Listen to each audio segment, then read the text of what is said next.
Mga kabayan, ang video na ito ay narito po ako kinanining kasi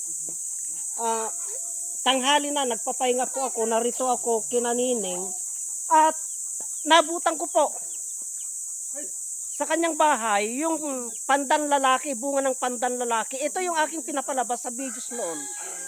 Ang bunga ng pandan lalaki.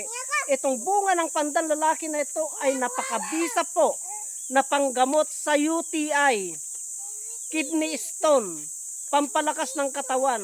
Itong bunga ng pandan lalaki na ito mga kaubayan, ito po yun. Ay ito ang pinakagamot nila sa UTI, kidney stone.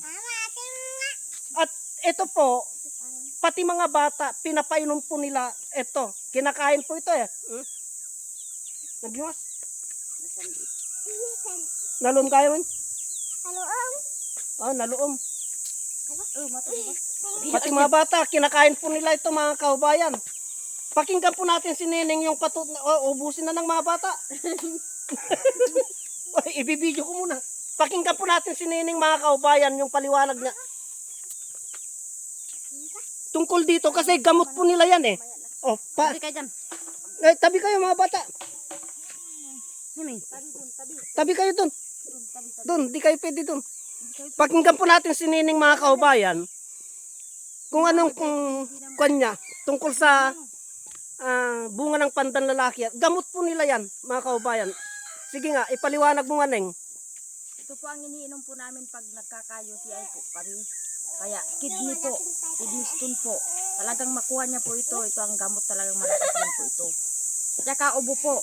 Ito po niya nakakagamot ng ubo. At saka ito po talaga tanggalin po ito. Yung natira, ilaga po. Iniinom para sa ubo po. Ito po ang aming gamot. Yung po mga kaubayan, totoo po yan. Totoo po yan. UTI, kidney stone, ubo, at yung hika. Ako po mga kaubayan, ang lakas ng hika ko. Walang halong biro yan.